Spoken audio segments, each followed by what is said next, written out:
ಜಾಸ್ತಿ ಮಾತಾಡಿದ್ರೆ ತುಂಬಿಡ್ತೀನಿ. Start already ಮಾಡಿದ್ದೀನಿ. ನೀನೇ slow. Hi friends, welcome back to my YouTube channel. ನಿಮಗೆ ಹೇಳಿದ್ದೆ ಹಿಂದಿನ ವ್ಲಾಗಲ್ಲಿ ಬಿರಿಯಾನಿ ಮಾಡೋದು ತೋರಿಸ್ತೀನಿ ಅಂತ. ಸೊ ನಾನು ಬೇರೆ ಥರ ಮಾಡೋಣ ಅಂತ ಅಂದ್ಕೊಂಡು ಕಾಯಿ ತಂದಿಟ್ಟಿದ್ದೀನಿ. ಬಟ್ ಕರೆಂಟೇ ಇಲ್ಲ ಫ್ರೆಂಡ್ಸ್. ಸೊ ನಾರ್ಮಲ್ ಹೆಂಗೆ ಮಾಡ್ತೀನಿ ಹಾಗೆ ಮಾಡಬೇಕಾಗುತ್ತೆ. ಬಟ್ ತೋರಿಸ್ತೀನಿ ಹೇಗೆ ಮಾಡ್ತೀನಿ ಅಂತ ಬಿರಿಯಾನಿನ. ನಾನು ಬಿರಿಯಾನಿಗೆ ಜಾಸ್ತಿ ಮೆಣಸಿನ್ಕಾಯಿ ಹಾಕಲ್ಲ ಫ್ರೆಂಡ್ಸ್. ತುಂಬ ಸಲ ಮೆಣಸಿನ್ಕಾಯಿ ಹಾಕ್ಬಿಟ್ಟು ಎಡವಟ್ ಆಗ್ಬಿಟ್ಟಿದೆ. ಏನಕ್ಕೆ ಅಂದರೆ ಮಸಾಲೆ ಎಲ್ಲ ಎಕ್ಸ್ಟ್ರಾ ಹಾಕ್ತೀವಿ, ಚಕ್ಕೆ ಲವಂಗ ಶುಂಠಿ ಏನಿದ್ರು ಮಸಾಲೆಗಳೆಲ್ಲ ಎಕ್ಸ್ಟ್ರಾ ಹಾಕ್ತೀವಿ. ಸೊ ಮೆಣಸಿನ್ಕಾಯಿನ ಮಾಮೂಲಿ ಪಲಾವ್ಗೆ ಈ ಥರ ಹಾಕೋ ಥರ ಹಾಕೋಂಗಿಲ್ಲ. ಬಿಕಾಸ್ ಖಾರ ಹಿಡಿದ್ಬಿಡುತ್ತೆ ಬಿರಿಯಾನಿಗಂತ ಹೇಳಿ ಮಸಾಲೆ ಇರೋದ್ರಿಂದ. ಹಾಗಾಗಿ ಬನ್ನಿ ಹೇಗೆಲ್ಲ ಮಾಡ್ತೀನಿ ತೋರಿಸ್ತಾ ಹೋಗ್ತೀನಿ. ಇದು ಹರಿತಾನೆ ಇಲ್ಲ ಅನಿಸಿದ್ದು. ಚಾಕು ಮಾಡ್ಕೊಂಡಿದ್ರು ಮೇಲೆ ಹರಿಯೋಣ ಅಂದರೆ ಹರಿತಾನೆ ಇಲ್ಲ. ಬೇರೆ ಯಾವುದು ಇಲ್ಲ, ಅದು ಇನ್ನೂ ಹರಿಯಲ್ಲ. ಅದು ಫುಲ್ ಮಂದ ಎಲ್ಲಿಂದ ಉಚ್ಕೊಬಂದ್ರು ಅಷ್ಟೇನೆ, ಅದು ಹರಿಯಲ್ಲ. ಮಂಡ ಬಿದ್ದೋಗ್ಬಿಟ್ಟೈತೆ. ಉಚ್ಕೊಬತ್ತೀನಿ ರೇ, ಟ್ರೈ ಮಾಡೋಣ. ಏನೋದ್ರು ಅಷ್ಟೇ, ನಂಗೆ ಗೊತ್ತಿಲ್ವಾ? ಕಣೆ ಉಚ್ಕೊಂಡ್ಬರ್ತೀನಿ. ಉಜ್ಜಿದಾಗ ಇದು ಚೂಪ್ ಆಗುತ್ತೆ. ವೇಟ್ ಮಾಡು, ಹೊರಗಡೆ ಉಚ್ಕೊಬರ್ತೀನಿ. ನೋಡಿ ಫ್ರೆಂಡ್ಸ್, ಉಚ್ಕೊಬಂದು ಅದೇ ಚಾಕ್ ಕೊಟ್ಟವ್ರೆ ಪುನಃ. ನಾನು ಉಚ್ಕೊಬರ್ತೀನಿ ಅಂದ್ರೆ ನಿನ್ ಕಾಯೋದಿಲ್ಲ, ನಾನು ಏನು ಮಾಡಲಿ? ಅವರು 4 ದಿನದಿಂದ ಜೊತೆಲಿದ್ರು, ಇನ್ಕ್ಲೂಡಿಂಗ್ ಇವತ್ತು ಸೇರಿಸಿ. ಸ್ವಾಗತ್ ಅವರು ಹುಬ್ಳಿಗೆ ವಾಪಸ್ ರಿಟರ್ನ್ ಹೋಗ್ತಿದ್ದಾರೆ. ಬೇಜಾರಾಗುತ್ತೆ ಫ್ರೆಂಡ್ಸ್. 4 ದಿನದಿಂದ ಜೊತೆಲಿದ್ದು ಇವಾಗ ಹೋಗ್ತವ್ರೆ. ಏನು ಮಾಡೋದು, ಕೆಲಸ ಹೋಗ್ಬೇಕಲ್ವಾ? ಅಜ್ಜಿ ಬರ್ತಾವ ಸೈಡ್ ಬಿಡಿ.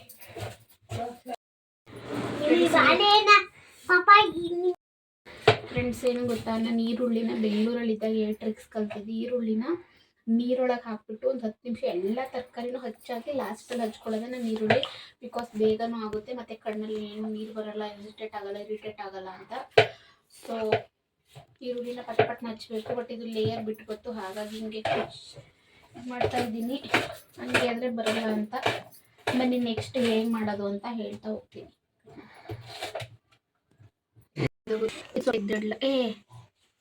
ಸ್ವಲ್ಪ ತೆಗೆದಿಡ್ತೀನಿ, ಜಾಸ್ತಿ ಆಯಿತು ಗ್ರೀನಿ ಅದನ್ನು ಹಾಕಿದ್ದೀನಿ.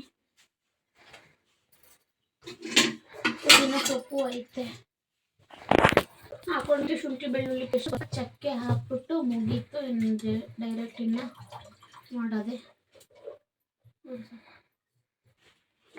ಫ್ರೆಂಡ್ಸ್. ಚಕ್ಕೆನ ಪುಡಿ ಮಾಡಿಕೊಂಡೆ. ಸೊ ಶುಂಠಿನ ಈ ಥರ ನೀಟಾಗಿ ಕ್ಲೀನ್ ಮಾಡಿಕೊಂಡು ಶುಂಠಿನ ಮತ್ತು ಬೆಳ್ಳುಳ್ಳಿನ ನೀಟಾಗಿ ಚಚ್ಕೊಂಡು ನೆಕ್ಸ್ಟ್ ಒಗ್ಗರಣೆಗೆ ಹಾಕೋದೆ. ಕರೆಂಟ್ ಬರಲಿಲ್ಲ, ರುಬ್ಕೊಳ್ಳೋಣ ಅನ್ನೋ ಪ್ಲ್ಯಾನ್ ಇತ್ತು. ಸೊ ಕರೆಂಟ್ ಬರಲಿಲ್ಲ, ಏನು ಮಾಡೋಕ್ಕಾಗಲ್ಲ. ಆ ಥರ ಮಾಡಲ್ಲ, ನಾರ್ಮಲ್ ಮಾಡ್ತಾ ಇದ್ದೀನಿ. ಬಳೆ ಬೇರೆ ಸೌಂಡ್ ಬರುತ್ತೆ, ಇದ್ರ ಸೌಂಡ್ಗೆ ಹೊಡೆದೋಗುತ್ತೆ ಅನಿಸುತ್ತೆ. ಬಳೆ ಸೌಂಡ್ ಬರುತ್ತೆ, ಹೊಡೆದೋಗುತ್ತೆ ಅಂತ ಸ್ವಾಗತ್ತೆ ಕೊಡ್ತಾ ಇದ್ದಾರೆ.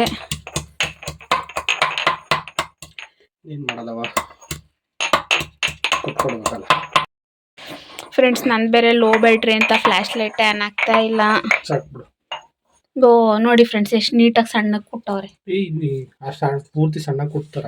ಇನ್ನೇನು ಬಾಯಿ ಸಿಗುತ್ತೆ. ನನಗಂತೂ ಬಾಯಿ ಸಿಕ್ಕಿದ್ರೆ ತಿಂದಿರೋದಿಲ್ಲ ಅಂತಾರ ಅನ್ಸುತ್ತೆ. ಬಿಡಿ ನಾನು ಕುಟ್ಕೊಂತೀನಿ ಬಿಡಿ.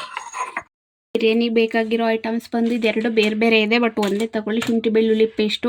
ಯಾಕೆಂದ್ರೆ ಇದು ಬಂದು ಯಾವುದು ದೊಣ್ಣೆ ಚಿಕನ್ ಮಸಾಲ ತಗೋಬೇಕು ತಾನೆ ಫಸ್ಟ್. ಚಿಕನ್ ಮಸಾಲ, ಹೌದು, ಚಿಕನ್ ಬಿರಿಯಾನಿ ಮಸಾಲ. ಇದು ಶುಂಠಿ ಬೆಳ್ಳುಳ್ಳಿ ಪೇಸ್ಟು. ಇದನ್ನು ಕೂಡ ಸೇಮ್ ಶುಂಠಿ ಬೆಳ್ಳುಳ್ಳಿ ಮತ್ತೆ ಚಕ್ಕೆ, ಹಸಿಮೆಣಸಿನ್ಕಾಯಿ, ಟೊಮೆಟೊ, ಈರುಳ್ಳಿ, ಕೊತ್ತಂಬರಿ ಸೊಪ್ಪು ಮತ್ತೆ ಪುದೀನ ಸೊಪ್ಪು. Depend upon chicken friends. ನಮ್ದೊಂದು ಅರ್ಧ kg 3/4 kg ಇದೆ. ಸೊ ಒಂದು 4-5 ಈರುಳ್ಳಿ, ಒಂದು 3-4 ಟೊಮೆಟೊ, ಒಂದು 5ರಿಂದ 6 ಮೆಣಸಿನ್ಕಾಯಿ, ಸ್ವಲ್ಪ ಹಾಕ್ಕೊಂಡಿದ್ದೀನಿ ಅಷ್ಟು. ಓಕೆ, ಅದು ಕೆಳಗಿರಲಿಲ್ಲ, ಸೊ ಮೇಲೆ ಹತ್ಬಿಟ್ಟು ತಗೊಂಡೆ. ಸೊ 5 ಲೀಟ್ರ್ ಕುಕ್ಕರಲ್ಲಿ 3 ಪಾವ್ ಅಷ್ಟೇ ಮಾಡೋದು. ಬಟ್ ತಿರ್ಗೋದಕ್ಕೆ ಸ್ವಲ್ಪ ಈಸಿ ಆಗಲಿ ಅಂದ್ಬಿಟ್ಟು ದೊಡ್ಡ ಕುಕ್ಕರ್ನೇ ಇಡ್ತಾ ಇದ್ದೀವಿ. ಮಾಡೋದು 3 ಪಾವ್ ಅಷ್ಟೇ ಫ್ರೆಂಡ್ಸ್. ಇವಾಗ ಎಣ್ಣೆ ಚೆನ್ನಾಗಿ ಕಾದಿದೆ. ಸೊ ಇದೆಲ್ಲ ಮಸಾಲೆ ಐಟಮ್ ನಾನು ಫಸ್ಟೇ ಹಾಕೊಳ್ತೀನಿ. ಎಲ್ಲರೂ ಲಾಸ್ಟಲ್ಲಿ ಹಾಕೊಳ್ತಾರೆ, ಬಟ್ ನಾನು ಫಸ್ಟೇ ಹಾಕೊಳ್ತೀನಿ.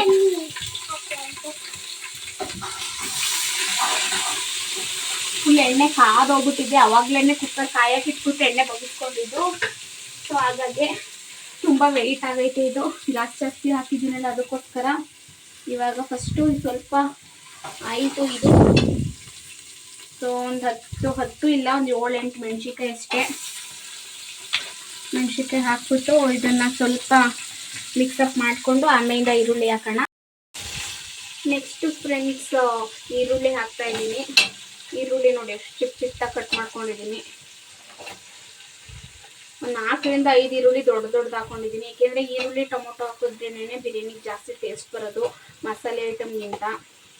ಹಾಗಾಗಿ ನೆಕ್ಸ್ಟು ಇದು ಬ್ರೌನ್ ಕಲರ್ ಆಗೋ ತನಕ ಚೆನ್ನಾಗಿ ನೀಟಾಗಿ ಮಿಕ್ಸಪ್ ಮಾಡಿ ಅದು ಬೇಯೋ ತನಕ ಇದು ಲಾಸ್ಟಲ್ಲಿ ಫೈನಲಿ ಟೊಮೊಟೊ ಹಣ್ಣು ಹಾಕ್ಬಿಟ್ಟು ಕ್ಲೋಸ್ ಮಾಡ್ತೀನಿ. ಇವಾಗಲೇ ನಾನು ಉಪ್ಪು ಹಾಕ್ತೀನಿ, ಸಾಲ್ಟು ಒಳ್ಳೆ ಹಾಕ್ತೀನಿ ಯಾಕೆಂದರೆ ಚಿಕನ್ ಎಲ್ಲ. ಹಾಗಾಗಿ ಎಣ್ಣೆ ಜಾಸ್ತಿನೇ ಇರಬೇಕು. ನಾನಂತ ಎಣ್ಣೆ ಸ್ವಲ್ಪ ಜಾಸ್ತಿ ಹಾಕ್ತೀನಿ, ಮತ್ತು ತುಪ್ಪನೂ ಹಾಕಬೇಕು. ಮತ್ತು ಇನ್ನೊಂದು ಹೇಳೋದು ಮರ್ತಿದ್ದೆ, ಬಿರಿಯಾನಿಗೆ ಮೊಸರು ಕೂಡ ಹಾಕಬೇಕು. ನಾನು ಮೊಸರು ತೆಗೆದು ಇಟ್ಕೊಂಡಿದ್ದೀನಿ ಇವಾಗ. ಅವಾಗಲೇ ಹೇಳೋದು ಹಿಂದಕ್ಕೆ ಬಾರಯ್ಯ, ಮುಖಕ್ಕೆ ಸುಟ್ಕಿಟ್ಕೊಂಡಿಯಾ? ಮೊದಲೇ ಒಂಚೂರು ಕಪ್ಪಾಗಿದೆಯಾ? ಆಮೇಲೆ ಇನ್ನೊಂಚೂರು ಹತ್ರಕ್ಕೆ ಹೋಗಿ ಆಮೇಲೆ ಮುಖಕ್ಕೆ ಸೀತ್ಕೊಂಡು ಆ ಕಂಟ್ಲಿ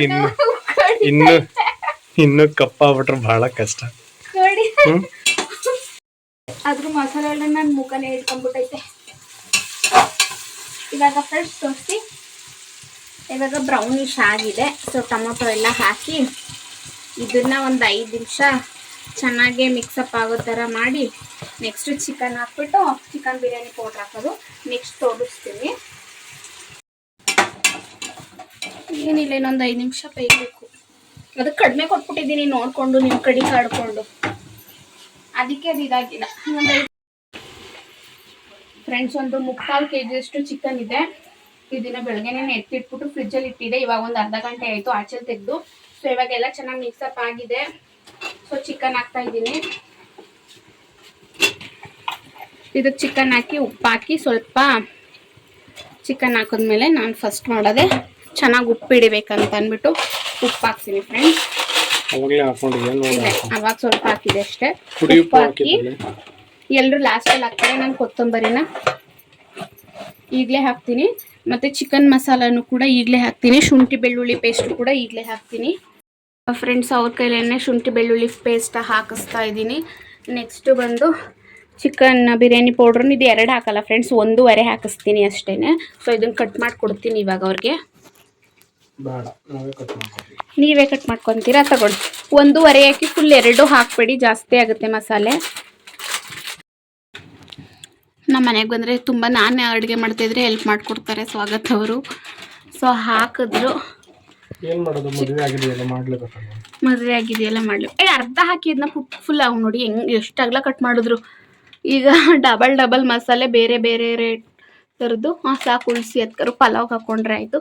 ಸೊ ಇದನ್ನು ಫುಲ್ಲು ಮಿಕ್ಸ್ ಮಾಡಿದ್ರೆ ಚೆನ್ನಾಗಿ ಬೇಯಿದ್ರೆ ಹಾಗೆ ತಿನ್ನೋಕ್ಕೂ ಫ್ರೆಂಡ್ಸ್ ಸಖತ್ತಾಗಿರುತ್ತೆ. ಒಂಥರ ಗ್ರೇವಿ ಥರ ಇರುತ್ತೆ. ಯಾಕೆಂದರೆ ಇವಾಗಲೇ ನಾನು ಎಲ್ಲನೂ ಹಾಕಿರ್ತೀನಲ್ವ, ಪ್ರತಿಯೊಂದು ಹಾಕಿರ್ತೀನಿ. ಇವಾಗಲೇ ಕರ್ಡು ಮತ್ತು ಲೆಮನ್ನು ಕೂಡ ಈಗಲೇ ಹಾಕ್ತೀನಿ. ಸೇಮ್ ಗ್ರೇವಿ ಥರನೇ ಆಗುತ್ತೆ. ಹೋಟ್ಲಲ್ಲಿ ಕೊಡ್ತಾರಲ್ಲ ಆ ಥರ ಗ್ರೇವಿ ಥರನೇ. ಮೊಸರು ಒಂದು ತೊಗೊಂಡಿರಲಿಲ್ಲ ಆವಾಗಲೇ. ಸೊ ಮೊಸರು ಕೂಡ ಸಾಕು ಮೊಸರು ಕೂಡ ಹಾಕಿಸ್ದೆ. ಇವಾಗ ಹೋಗ್ಬಿಟ್ಟು ಲೆಮನ್ ತಂದುಬಿಟ್ಟು ಲೆಮನ್ನು ಒಂದು ಅರ್ಧ ಲೆಮನ್ ಹಿಂಡ್ಬಿಟ್ಟು ಲಾಸ್ಟಲ್ಲಿ ನೀರು ಕುದಿವಾಗ ಫುಲ್ಲು ಲೆಮನ್ ಹಾಕಬೇಕು. ಇವರೇನೋ ಲೆಮನ್ ತರೋಕೆ ಹೋದ್ರೋ ಏನೋ ಗೊತ್ತಿಲ್ಲ. ಎಸ್, ಕರೆಕ್ಟಾಗಿ ಇಲ್ಲಿ ಸೈಡಲ್ಲಿದೆ ನೋಡಿ, ಬ್ಲ್ಯಾಕ್ ಕವರಲ್ಲಿ. ಅದು ಅವ್ರ ಮನೆಯದೇ ಅವ್ರ ಮನೆಯದಲ್ಲ, ನಮ್ಮ ಮನೆಯದೇ. ನಮ್ಮ ಗಿಡದ್ದು ಲೆಮನ್ನು ಕೊಡಂಗಿಲ್ಲ ಅಂತ ಅಂದ್ರೂ ನಮ್ಮ ಅಪ್ಪ ನನಗೆ ಗೊತ್ತಾಗ್ದಂಗೆ ಕೊಟ್ಬಿಟ್ಟಿತ್ತು. ಲೆಮನ್ ಕೊಡಂಗಿಲ್ಲ ಅಂತ ಹೇಳ್ತಾರೆ. ಸೊ ಹುಳಿ ಐಟಮ್ ಏನು ಕೊಡಂಗಿಲ್ಲ ಅಂತ. ಹಾಗೆ ತಿನ್ಬೇಕಂತ ಅನ್ನಿಸ್ತಾ ಇಲ್ವಾ? ಹಾಗೆ ತಿನ್ಬೇಕಂತ ಚಿಕನ್ ಬೇಯಬೇಕಲ್ಲ. ಅದೇ ಬೆಂದ್ಮೇಲೆ ಅಂದರೆ ಎಲ್ಲ ಮಸಾಲೆ ಈಗಲೇ ಹಾಕ್ಬಿಡ್ತೀನಿ ಫ್ರೆಂಡ್ಸ್ ನಾನು. ಸೊ ನೀವು ಒಂದ್ಸಲ ಇದೇ ಥರ ಟ್ರೈ ಮಾಡಿ. ಸೊ ನೋಡಿ ನಿಂಬೆಹಣ್ಣ ಇವ್ರ ಕೈಲೇನೆ ಹಾಕೋ. ಹುಷಾರು, ಇದಕ್ಕೆ ಹಿಟ್ಕೊಂಡು ಹಾಕಿ ಬಿತ್ತ ಎಲ್ಲ ಇದಕ್ಕೆ ಬೀಳುತ್ತೆ. ಮೂಗ್ನು ಕುಯ್ಯಲ್ವಂತೆ ನೋಡಿ ಫ್ರೆಂಡ್ಸ್. ನನ್ನ ಯಾವ ಥರ ಕಿಂಡಲ್ ಮಾಡ್ತಿದ್ದಾರೆ ಅಂತ ಚಾಕು ಮಡಿಕೊಂಡಿದ್ದ ಇನ್ನೇನು ಕಿಂಡಲ್ ಮಾಡ್ದಾನೆ. ನೋಡಿ ನನ್ನ ಐಡಿಯಾ ಇದೇ ಥರ ನಾನು ಮಾಡೋದು. ಇದ್ರ ಮೇಲೆ ನಿಂಬೆಹಣ್ಣು ಹಿಂಡಿದ್ರೆ ಬಿತ್ತ ಎಲ್ಲ ಅದಕ್ಕೆ ಬೀಳುತ್ತೆ. ಇದೇ ಥರನೇ ಮಾಡೋದು. ಇವ್ರಿಗೆ ಮಾಡೋಕ್ಕೆ ಬರಲ್ಲ. ನಾವು ಫ್ರೆಂಡ್ಸ್ ಮಾಡ್ತಾರೆ, ಮಾಡಲ್ಲ ಅಂತಲ್ಲ, ಹೆಂಗ್ ಬೇಕಂಗ್ ಮಾಡ್ತಾರೆ. ಅದಕ್ಕೆ ಯಾವ ತರ ಮಾಡ್ಬೇಕು 1 by 1 ಸ್ಟೆಪ್ ಬೈ ಸ್ಟೆಪ್ ಇಲ್ಲ. ನಿಂಬೆಹಣ್ಣು ಹಾಕ್ತಾರೆ, ಲಾಸ್ಟ್ ಅಲ್ಲಿ ಹಾಕ್ತಾರೆ. ಈಗ ಏನು ಮಸಾಲೆನೂ ಹಾಕ್ತಾರೆ, ಲಾಸ್ಟ್ ಅಲ್ಲಿ ಹಾಕ್ತಾರೆ. ಬಟ್ ಚಿಕನ್ ಯಾವಾಗ ಹಿಡಿಯೋದು? ಒಂದೊಂದು ವೆರೈಟಿ. ನಿಮ್ದು ಅಂತಂದ್ರೆ ನಮ್ದು ಹುಬ್ಳಿ ಸ್ಪೆಷಲ್ ಬಿರಿಯಾನಿ. ಹುಬ್ಳಿ ಸ್ಪೆಷಲ್ ಬಿರಿಯಾನಿ ಅಂತೆ. ಈ ಕಡೆ ಮುಂದೂರು ಸ್ಪೆಷಲ್ ಬಿರಿಯಾನಿ ಅಷ್ಟೇ. ಒಂದೊಂದು ವಿಚಿತ್ರ ಇರುತ್ತೆ ಅಷ್ಟೇ. ಕ್ಲಿಯರ್ ನೋಡಿ ಎಲ್ಲ ಆಯ್ತು. ಸೊ ಅದ್ರೊಳಗೆ ಹೆಚ್ಕೊಡಿ ಫ್ರೆಂಡ್ಸ್. ಇದು ನೀರು ತಗೊಳ್ತಾ ಇದ್ದೀನಿ. ಯಾಕೆ ಅಂದ್ರೆ ಇದು ಚೆನ್ನಾಗಿ ಕುದಿದ್ಮೇಲೆ ಡೈರೆಕ್ಟ್ ಇದಕ್ಕೆ ಹಾಕೋದು. ಅರ್ಜೆಂಟಿಗೆ ಮಾಡುವಾಗ ನಾನು ಬಿರಿಯಾನಿನ ಫಾಸ್ಟಾಗೆ ಮಾಡ್ತೀನಿ. 30 ನಿಮಿಷದಲ್ಲಿ ಬಿರಿಯಾನಿ ಎಲ್ಲ ರೆಡಿ ಆಗುತ್ತೆ.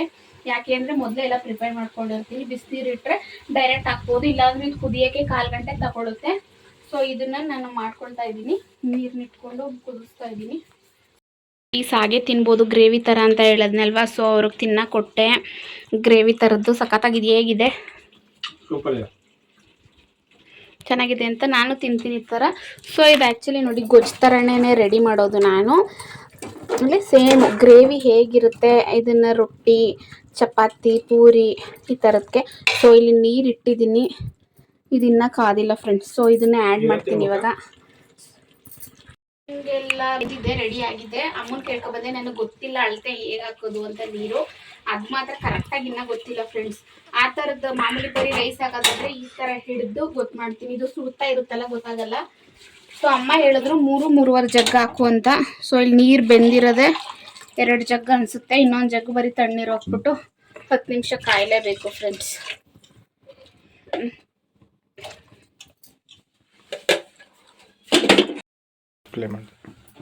ಫ್ರೆಂಡ್ಸ್ ಅದೇ ಆವಾಗಲೇ ಸ್ವಲ್ಪ ಉಪ್ಪು ಹಾಕ್ಕೊಂಡಿದ್ವಿ. ಇವಾಗ ಎಷ್ಟು ಬೇಕಷ್ಟು ಉಪ್ಪು ಹಾಕ್ಕೊಂಡು, ಏನಾದರೂ ಖಾರ ಏನಾದರೂ ಕಡಿಮೆ ಆಗಿದ್ರೆ, ನಾನು ಖಾರ ಕಡಿಮೆ ಆಗಿದ್ರೆ ಏನು ಮಾಡ್ತೀವಿ ಅಂದರೆ, ಆ್ಯಕ್ಚುಲಿ ಸ್ವಲ್ಪ ಖಾರ ಕಡಿಮೆ ಇದೆ. ಸೊ ನಾವು ಅಚ್ಕಾರದ ಪುಡಿ ಎಕ್ಸ್ಟ್ರಾ ಈ ಥರ ಇಟ್ಕೊಂಡಿರ್ತೀವಿ. ಸೊ 1 ಸ್ಪೂನ್ ಅಚ್ಕಾರದ ಪುಡಿ ಹಾಕಿದ್ರೆ ಅಲ್ಲಿಗಲ್ಲಿ ಮ್ಯಾಚ್ ಆಗುತ್ತೆ. ಅದು ಮೇಲೆ ಎಣ್ಣೆ ಎಲ್ಲ ತೇಲ್ತಾ ಇದೆ ನೋಡಿ, ಕರೆಕ್ಟಾಗಿದೆ, ಚೆನ್ನಾಗಾಗಿದೆ ಅಂತ ಅಂದ್ಕೊಳ್ತೀನಿ. ಐ ಹೋಪ್ ಎಲ್ರಿಗೂ ಹೇಗಿದೆ ಅಂತ ಲಾಸ್ಟಲ್ಲಿ ಕೇಳ್ತೀನಿ. ಫ್ರೆಂಡ್ಸ್ ಇದು ಏನು ಹೇಳ್ತಾ ಇದ್ದೀನಿ ಅಂತ ಅಂದರೆ, ಲೈಟಾಗಿ ತುಪ್ಪ ಹಾಕಿದ್ರೆ 1 ಸ್ಪೂನು ಫ್ಲೇವರ್ ಚೆನ್ನಾಗಿರುತ್ತೆ. ತುಪ್ಪ ತಿಂದ ಇದ್ದವರು ಕೂಡ ಇದಕ್ಕೆ ಹಾಕಿದ್ರೆ ಯಾವುದೇ ಥರ ಗೊತ್ತಾಗಲ್ಲ ಹಾಕಿದ್ದೀವಿ ಅಂತ. ಆ್ಯಂಡ್ ಅದ್ರ ಫ್ಲೇವರು ಮತ್ತು ಅದರದ್ದು ಏನಂತಾರೆ ರುಚಿನೇ ಬೇರೆ ಬರುತ್ತೆ ತುಪ್ಪ ಹಾಕೋದು ಅಂತ ಹೇಳ್ತಾ ಇದ್ದೀನಿ. ಫ್ರೆಂಡ್ಸ್ ಅಕ್ಕಿನ 3 ಪಾವ್ ಹಾಕೋಣ ಅಂತ ನಾವು 7 ಜನ ಇದ್ದೀವಿ. ಹಾಗಾದರೆ 3 ಪಾವ್ ಹಾಕಿದ್ರೆ ನಮ್ಗೆ ಆಗುತ್ತೆ ಫ್ರೆಂಡ್ಸ್. ಇಲ್ಲಾಂದರೆ ವೈಟ್ ರೈಸು ಮತ್ತು ಬೆಳಗ್ಗೆದು ಗ್ರೇವಿ ಇದೆ, ಸೊ ಮ್ಯಾನೇಜ್ ಆಗುತ್ತೆ. ಸೊ ಇದನ್ನು ತೊಳ್ಕೊಬಂದು, ಹೇಗೂ ನೀರು ಕುದೀತಾ ಇದೆ. ಸೊ ಇದನ್ನು ತೊಳ್ಕೊಬಂದು ಹಾಕಿದ್ರೆ, ಮುಚ್ಚುಳ ಹಾಕಿದ್ರೆ ಇನ್ನು 5 ನಿಮಿಷದಲ್ಲಿ ವಿಷಲ್ ಬರುತ್ತೆ. ಆಮೇಲಿಂದ ಸ್ವಾಗತ ಅವ್ರಿಗೆ ಚೆನ್ನಾಗಿ ತಿನ್ನಿಸು ಹುಬ್ಳಿ ಕಳಿಸೋದು. ಇವತ್ತು ನೈಟ್ ಅವ್ರು ಹೊರಡ್ತಾ ಇದ್ದಾರೆ ಫ್ರೆಂಡ್ಸ್. ತೊಳ್ಕೊಬರ್ತೀನಿ ಫ್ರೆಂಡ್ಸ್. ಕುದೀತಾ ಇದೆ ಫ್ರೆಂಡ್ಸ್. ಇವಾಗ ಅಕ್ಕಿ ತೊಳ್ಕೊಂಬಂದಿದ್ದೀನಿ ನೀಟಾಗಿ. ಇದು ಬೊಗ್ಸಿದ್ರೆ ನೀರೆಲ್ಲ ಕೆಳಗಡೆ ಇರೋದೆಲ್ಲ ಹೋಗುತ್ತೆ. ಸೊ ಅಕ್ಕಿನ ಹಾಕ್ಬಿಟ್ಟು ಒಂದು ಕುದಿ ಬಂದಿದ್ದು ನೋಡಿಕೊಂಡು ಲಾಸ್ಟಲ್ಲಿ ಹುಳಿ ನೋಡ್ಕೊಳ್ಪ, ಹುಳಿ ಬೇಕು ಹಾಕೋಬೋದು. ನಾನು ಲಾಸ್ಟಲ್ಲಿ ಎಲ್ಲ ವಿಷಲ್ ಎತ್ತಿದ್ಮೇಲೆ ಅರ್ಧ ನಿಂಬೆಹಣ್ಣ ಮೇಲೆ ಹಿಂಡಿ, ಅದು ಫ್ಲೇವರ್ ಚೆನ್ನಾಗಿರುತ್ತೆ. ಹಸಿ ಇದ್ದು ಹಾಕಿದ್ರೆ 10 ನಿಮಿಷ ಬರುತ್ತೆ. ನೆಕ್ಸ್ಟ್ 10 ನಿಮಿಷಕ್ಕೆ ಚೆನ್ನಾಗಿ ತಿನ್ನೋದು. ಸೊ ನಮ್ಮ ಮನೆಯವ್ರು ಯಾರು ತಿನ್ನಲ್ಲ, ಸ್ವಾಗತ ಒಬ್ಬರೇ, ಏಕೆಂದರೆ ಅಷ್ಟು ಬೇಗ ತಿನ್ನಲ್ಲ. ನಮ್ಮ ಮನೇಲಿ ತಿನ್ನೋದು 7 ಗಂಟೆ. ಇವಾಗ ತಿಂದರೆ ನಮ್ಮ ಅಕ್ಕ ಮತ್ತು ನಮ್ಮ ಮನೆಯವ್ರು ಇಬ್ಬರೇ ತಿನ್ಬೋದು ಅಷ್ಟೇ. ನನ್ನ ಜೊತೆ ನನ್ನ ಹೆಂಡ್ತಿನೂ ತಿಂತಾಳೆ. ಏನು ಹೋಗಲ್ಲ, ನೀನೊಬ್ಬನೇ ತಿನ್ನೋಲ್ಲ.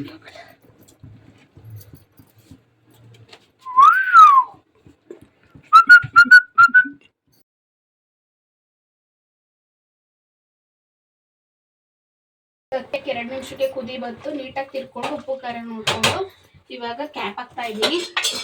ಸೊ ಕ್ಯಾಪ್ ಹಾಕ್ಬಿಟ್ಟು 10 ನಿಮಿಷನೂ ತೊಗೊಳ್ಳಲ್ಲ ಫ್ರೆಂಡ್ಸ್. ಒಂದು 6ರಿಂದ 7 ನಿಮಿಷ ಅಷ್ಟೇ ವಿಷಲ್ ಬರುತ್ತೆ. 2 ವಿಷಲ್ಗೆ ಆಫ್ ಮಾಡಿಬಿಟ್ಟು ನೆಕ್ಸ್ಟ್ ಒಂದು 10 ನಿಮಿಷ ವೆಯ್ಟ್ ಮಾಡಬೇಕಾಗುತ್ತೆ ದಮ್ಮೆಲ್ಲ ಹೋಗೋಕ್ಕೆ. ಸೊ ಆದರೆ ಬಿರಿಯಾನಿ ರೆಡಿ ಅಂತ. ನೆಕ್ಸ್ಟ್ ಎಲ್ಲರದ್ದು ರಿವ್ಯೂ ಕೇಳ್ತೀನಿ ಹೇಗಿದೆ ಅಂತ. ಸೊ ನೋಡೋಣ ಹೇಳ್ತಾರೆ ಅಂತ. ಸೊ ಎಲ್ಲ ಗಾಳಿನೂ ಹೋಗಿದೆ. ಸೊ ಹೇಗಿದೆ ಅಂತ ನೋಡೋಣ ಬನ್ನಿ. ನೋಡೋಕ್ಕಿಂತ ಚೆನ್ನಾಗಿ. ಇವಾಗ ಸ್ವಾಗತ ಆಲ್ರೆಡಿ 6 ಗಂಟೆ ಆಗಿದೆ ಫ್ರೆಂಡ್ಸ್. ಇವರು 6:15 ಹೊರಡಬೇಕು. ಸೊ ನಮ್ಮ ಅಕ್ಕನ ಕರ್ಕೊಂಡ್ಬಂದರು ಕರ್ಕುರಳ್ಳಿಯಿಂದ. ಸೊ ಇವ್ರಿಗೆ ಹಾಕೊಟ್ಬಿಟ್ಟು, ಅಕ್ಕನೂ ತಿಂತಾಳೇನೋ ಗೊತ್ತಿಲ್ಲ, ಹಾಕೊಡ್ತೀನಿ. ಬನ್ನಿ ಇವಾಗ ಅವ್ರ ಟೇಸ್ಟ್ ಹೇಗಿದೆ ಅಂತ ಕೇಳೋಣ.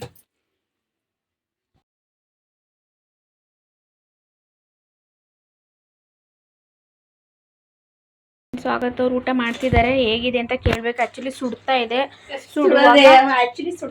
ಅಂದರೆ ಸುಡೋದನ್ನ ತಿಂದರೆ ಟೇಸ್ಟ್ ಗೊತ್ತಾಗಲ್ಲ ಅಂತ. ಸೊ ಹೇಗಿದೆ? ನಮ್ಮ ಅಕ್ಕ ಒಳ್ಳೆ ಚುಲುಬುಲಿ ಹೆಂಗೆ ಆಡ್ತಾವಳೆ ಫ್ರೆಂಡ್ಸ್. ಚುಲುಬುಲಿ ಹೆಂಗೆ ಆಡ್ತಾವಳೆ. ನಿಜ ಹೇಳಿ, ಪರವಾಗಿಲ್ಲ, ಬೇಜಾರೇನು ಮಾಡ್ಕೊಳ್ಳಲ್ಲ. ಚೆನ್ನಾಗಿದೆ ಅಂತ ಒಂದು ರಿಮಾರ್ಕ್ಸ್ ಬಂದಿದೆ. ಫ್ರೆಂಡ್ಸ್ ಅಕ್ಕನೂ ಬಂದ್ಲು. ಆರಕ್ಕೆ ಹಾಕಿದ್ದೆ ಅಕ್ಕನಿಗೆ. ಸೊ ಹೇಗಿದೆ ಅಂತ ಅಂದ್ಬಿಟ್ಟು ತಿನ್ಬಿಟ್ಟು ಈಗ ಹೇಳ್ತಾಳೆ ಹೇಗಿದೆ. ನೋಡಿ ಫ್ರೆಂಡ್ಸ್ ಯಾವ ಥರ ಹೇಳ್ತಾವಳೆ. ಹೇಳ್ಕೊಟ್ಟಂಗಲ್ಲ, ನಿಜ ಹೇಳೆ. ಕಷ್ಟಪಟ್ಟು ಮಾಡಿದ್ದೀನಿ ಫ್ರೆಂಡ್ಸ್. ಅದು ಮುಚ್ಚುಳ ಹಾಕಿದ್ದೀನಿ. ಇವ್ರು ಬೇಗ 6 ಗಂಟೆ ಐತಲ್ಲ, ಸೊ ಹಾಗಾಗಿ. ಸೊ ಚೆನ್ನಾಗಿದೆ ಫ್ರೆಂಡ್ಸ್. ನಾನು ತಿಂತಾ ಇದ್ದೀನಿ. ಸ್ವಾಗತ್, ಸುಷ್ಮಿತಾ, ಚಾಂದಿನಿ. ಬಿರಿಯಾನಿ ಹೆಂಗೈತೆ ಫ್ರೆಂಡ್ಸ್? ಇವತ್ತಿನ ವ್ಲಾಗ್ ಇದಾಗಿರುತ್ತೆ. ಎಲ್ಲ ಹೀಗೆ ಸಪೋರ್ಟ್ ಮಾಡ್ತಾಯಿರಿ.